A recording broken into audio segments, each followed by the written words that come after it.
ಇನ್ನು ಗ್ಯಾರಂಟಿ ಮೂಲಕ ಜನರನ್ನ ತಲುಪೋಕೆ ಕಾಂಗ್ರೆಸ್ ಯತ್ನವನ್ನ ಮಾಡ್ತಾ ಇದೆ. ಆದ್ರೆ ಈ ಗ್ಯಾರಂಟಿ ಕೈ ಕೊಡುತ್ತೆ, ಇದು ಸಫಲ ಆಗಲ್ಲ ಅಂತ ಹೇಳಿ ಶಿವಮೊಗ್ಗ ಬಿಜೆಪಿ ಅಭ್ಯರ್ಥಿಯಾಗಿರುವಂತಹ ಹಾಲಿ ಸಂಸದ ಬಿವೈ ರಾಘವೇಂದ್ರ ವಾಗ್ದಾಳಿಯನ್ನ ಮಾಡಿದ್ದಾರೆ. ಕಾಂಗ್ರೆಸ್ನವರು ಮಹಿಳೆಯರಿಗೆ ವರ್ಷಕ್ಕೆ 1 ಲಕ್ಷ ಕೊಡುವಂತಹ ಭರವಸೆಯನ್ನ ಕೊಟ್ಟಿದ್ದಾರೆ.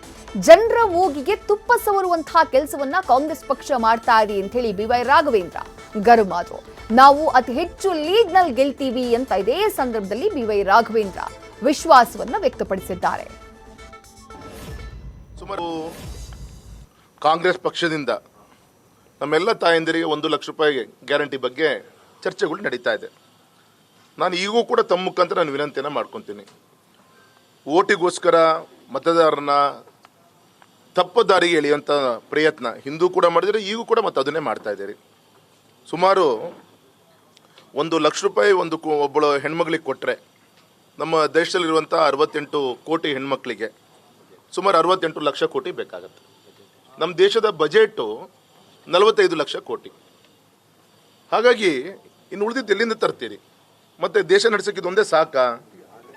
ಎರಡನೇದು, ಕಳೆದ 1 ವಾರದಿಂದ ಈ ರೀತಿಯಂಥ ಚರ್ಚೆಗಳು ಶುರುವಾದ ಮೇಲೆ ಕಾಂಗ್ರೆಸ್ ಮುಖಂಡರುಗಳು ಏನು ಹೇಳ್ತಾ ಇದ್ದಾರೆ ಅಂದರೆ, ಇವತ್ತು ಒಂದು ಕುಟುಂಬಕ್ಕೆ ಮಾತ್ರ ನಾವು ಎಲ್ರಿಗೂ ಅಂತ ನಾವು ಹೇಳಿಲ್ಲ ಅಂತ ಹೇಳಿದೆ. ಆಯಿತು, ಸಂತೋಷ. 38 ಕೋಟಿ ಕುಟುಂಬಗಳಿದೆ. ಕುಟುಂಬಕ್ಕೆ ಒಬ್ಬರಿಗೆ ಕೊಟ್ಟು ಕೂಡ 38 ಲಕ್ಷ ಕೋಟಿ ಬೇಕಾಗತ್ತೆ.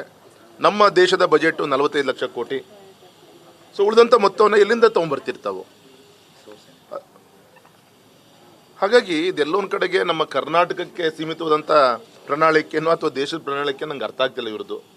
ಹಾಗಾಗಿ ಜನ ಒಂದ್ಸತಿ ಮೋಸ ಹೋಗ್ಬೋದು, ಪದೇ ಪದೇ ಮೋಸ ಹೋಗಲ್ಲ. ಪ್ರಜ್ಞಾವಂತರಿದ್ದಾರೆ. ಮತ್ತು ಇದನ್ನು ಜಾಗೃತಿಗೊಳಿಸುವಂಥ ಕೆಲಸನೂ ಕೂಡ ನಮ್ಮ ವಿಶೇಷವಾಗಿ ನಮ್ಮ ಮಹಿಳಾ ಮೋರ್ಚಾದ ಕಡೆಯಿಂದ ಬೂತ್ ಮಟ್ಟದಲ್ಲಿ ಇವತ್ತು ಹೋಮ್ವರ್ಕನ್ನು ಮಾಡ್ತಾ ಇದ್ದಾರೆ.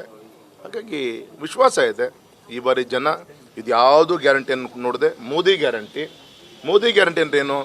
ಅಕ್ಕಿ ಕಾಳು ಬೇಳೆ ಅಲ್ಲ, ದೇಶದ ರಕ್ಷಣೆ. ಅದ್ರ ಬಗ್ಗೆ ಮೋದಿಜಿಯವ್ರ ಬಗ್ಗೆ ವಿಶ್ವಾಸ ಇದೆ.